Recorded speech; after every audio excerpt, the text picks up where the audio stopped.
एक राजा और रानी एक सुदूर प्रदेश में राज्य करते थे। रानी बहुत ही दयालु और प्यारी थी और राज्य के सभी लोग उसका आदर करते थे। लेकिन रानी के जीवन में केवल एक दुविधा थी कि उसको संतान की इच्छा थी, लेकिन उसके कोई संतान नहीं थी। एक बार रानी सर्दियों के समय खिड़की के पास बैठकर स्वेटर बुन रही थी और उसी समय एक स्नो व्हाइट चिड़िया खिड़की के पास आकर बैठ गई, जिससे रानी का ध्यान भटक गया और उसकी उंगली में सुई चुभ गई। तभी रानी ने एक विश मांगी कि उसके एक बहुत ही खूबसूरत बेटी हो और उसका चेहरा स्नो जैसा हो। वह बहुत सुंदर और परी की तरह खूबसूरत हो। काफी समय गुजर जाने के बाद रानी को एक बेटी पैदा हुई। वह बहुत खूबसूरत थी, जैसा उसने विश मांगी थी। वह बहुत सुंदर थी। रानी ने उसका नाम स्नो व्हाइट रखा। राज्य के सभी लोग बहुत खुश थे। स्नो व्हाइट की एक सौतेली माँ थी। उसकी सौतेली माँ स्नो व्हाइट को पसंद नहीं करती थी और उसे अपनी खूबसूरती पर भी घमंड था। स्नो व्हाइट की सौतेली माँ के पास एक जादुई आईना था। जादुई आईने से वह रोज पूछती थी कि इस दुनिया में सबसे ज्यादा खूबसूरत कौन है। इस पर आईना जवाब देता, आपके अलावा भला कौन हो सकता है। इससे रानी बहुत खुश हो जाती। दूसरी तरफ रानी राज्य के निर्णय भी लेने लगी थी, जिससे राज्य को बहुत नुकसान होने लगा। राज्य के नुकसान की भरपाई के लिए राजा को राज्य से बाहर जाना पड़ा और वह राजा के बाहर जाने पर अपनी मनमानी करने लगी। समय बहुत तेजी से बीत रहा था और अब स्नो व्हाइट एक खूबसूरत युवती हो गई थी। जब एक बार स्नो व्हाइट बाग में बने तालाब के किनारे पानी पी रही थी, तभी एक राजकुमार को स्नो व्हाइट की छाया दिखाई दी। वह राजकुमार देखता ही रह गया, लेकिन उसे पक्षियों के सिवा उधर कुछ नहीं दिखा। उधर रोज की तरह रानी आज भी आईने के पास पहुंची और उसने आईने से पूछा कि सबसे खूबसूरत कौन है। थोड़ी देर तो आईना हिचकिचाया, लेकिन उसने कहा कि स्नो व्हाइट। अब रानी बहुत परेशान हो गई। स्नो व्हाइट की सौतेली माँ ने उसे अपने पास बुलाया और उससे कहा कि मुझे लगता है कि तुम महल में पड़ी पड़ी बोर हो रही हो, इसलिए तुम्हें जंगल की सैर पर जाना चाहिए। इससे तुम्हारा मन बहल जाएगा और मैं तुम्हारे साथ अपने सबसे जांबाज सुरक्षाकर्मी को भेज रही हूँ। रानी ने अपने सुरक्षाकर्मी को जंगल में भेजा और उससे बोला कि स्नो व्हाइट को मारकर सबूत के तौर पर उसका दिल लेकर आना। रानी का सुरक्षाकर्मी जब स्नो व्हाइट को मारने लगा तो उसे दया आ गई और उसने स्नो व्हाइट को वहां से जाने के लिए बोला। तब स्नो व्हाइट ने उसे कहा कि वह अपना फर्ज पूरा करे, लेकिन सुरक्षाकर्मी ने उसे वहां से जाने दिया और सबूत के तौर पर वह किसी जानवर का दिल निकाल कर ले गया। उसने वह दिल रानी के सामने पेश किया, जिससे रानी बहुत खुश हो गई। दूसरी तरफ स्नो व्हाइट जंगल में इधर उधर भटक रही थी। उसे बहुत डर लग रहा था। उसे लगा जैसे कोई पीछे बात कर रहा है, जिससे वह डर गई और वहां तेजी से आगे बढ़ने लगी। थोड़ा दूर चलने पर तितलियां उसके चारों ओर मंडराने लगीं। तितलियां स्नो व्हाइट का स्कार्फ खींचने लगीं और स्नो व्हाइट को लगा जैसे वह तितलियां कहीं जाने के लिए इशारा कर रही हैं। स्नो व्हाइट उन तितलियों के साथ साथ चलने लगी। वहां स्नो व्हाइट को एक घर दिखाई दिया। वह उस घर में चली गई। वहां उसने देखा कि एक मेज बिछी हुई है और उस पर 7 प्लेट लगी हुई हैं और उनमें स्वादिष्ट खाना लगा हुआ है, और वहीं बगल वाले कमरे में 7 बिस्तर लगे हुए हैं। स्नो व्हाइट ने जी भर के उन प्लेटों में से खाना खाया।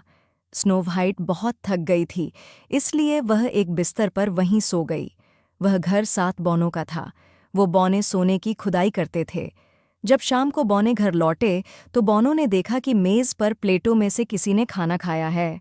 जब 7वें बौने ने अपने बिस्तर की तरफ गौर से देखा तो वहां पर एक लड़की एक बिस्तर पर सोए हुई थी। सभी बौने उसके बिस्तर की तरफ बढ़े। तब उन्होंने देखा कि वहां एक सुंदर लड़की सोए हुए हैं। बौनों ने उस लड़की को नहीं जगाया और वह वहीं उस लड़की को घेरते हुए सो गए। जब सुबह स्नो व्हाइट नींद से जगी तो बौनों को देखकर वह डर गई। बौने बोले, हे लड़की, तुम्हें हमसे डरने की जरूरत नहीं है। बौ ने स्नो व्हाइट के बारे में पूछा। तब स्नो व्हाइट ने अपनी पूरी व्यथा कह सुनाई।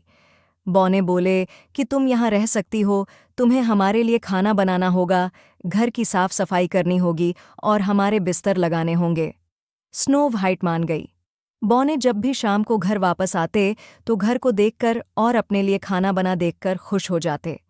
दूसरी तरफ स्नो व्हाइट की सौतेली माँ ने जब आईने से पूछा कि सबसे सुंदर कौन है, तब आईने ने जवाब दिया, रानी माफ करें, सबसे सुंदर तुम हो, लेकिन तुमसे भी सुंदर 7 बोनों के साथ पहाड़ों पर रहने वाली स्नो व्हाइट है। तब रानी को महसूस हुआ कि स्नो व्हाइट अभी जिंदा है।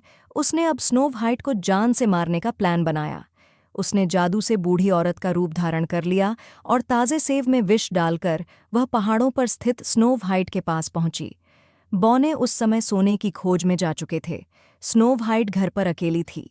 जब रानी बूढ़ी औरत के वेश में वहां पहुंची और उसने सेब लेने के लिए उस स्नो व्हाइट को बोला, तब स्नो व्हाइट बोली कि माँ जी माफ़ करें, मैं दरवाज़ा नहीं खोल सकती।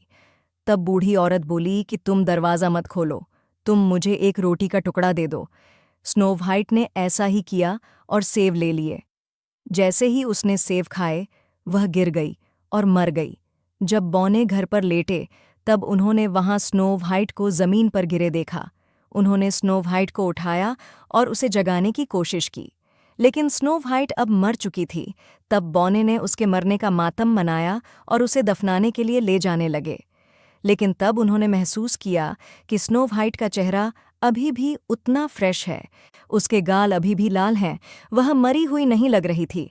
तब उन्होंने सोचा कि स्नो व्हाइट को एक शीशे के बॉक्स में बंद किया जाए, जिससे उसका शरीर मरने के बाद भी बेदाग बना रहे। उन्होंने ऐसा ही किया और स्नो व्हाइट को एक शीशे के बॉक्स में बंद कर दिया। तभी किसी राज्य का राजकुमार शिकार करते हुए वहां पहुंचा।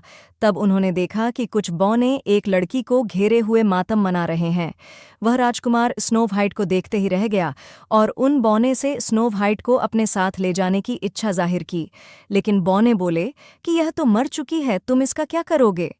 तब राजकुमार बोला कि मैं इसे अपने राज्य में ले जाकर इसके लिए एक सुंदर सा स्मारक बनाऊंगा, क्योंकि मैं इससे प्रेम करने लगा हूं। यह बहुत सुंदर है। जब राजकुमार के सैनिक उसे डोली में उठाकर ले जा रहे थे, तभी एक सैनिक को ठोकर लगी और वह गिरने ही वाला था, जिससे स्नो व्हाइट को झटका लगा और उसके मुंह में फंसा हुआ जहरीले सेब का टुकड़ा निकल गया, जिससे स्नो व्हाइट की जान वापस आ गई। स्नो व्हाइट अब जिंदा थी। राजकुमार ने स्नो व्हाइट से शादी करने की इच्छा जाहिर की, लेकिन स्नो व्हाइट बोली कि वह अपने पिताजी का आशीर्वाद पाना चाहती है। राजकुमार को पता लगा कि रानी जादूगर है और बहुत क्रूर है। तब राजकुमार ने रानी के किले पर हमला करके उसे परास्त कर दिया और रानी राज्य छोड़कर भाग गई। तब राजकुमार ने स्नो व्हाइट के पिता को गिरफ्त में से बाहर निकाला। राजकुमार और स्नो व्हाइट ने अपने पिताजी का आशीर्वाद लिया और शादी कर ली।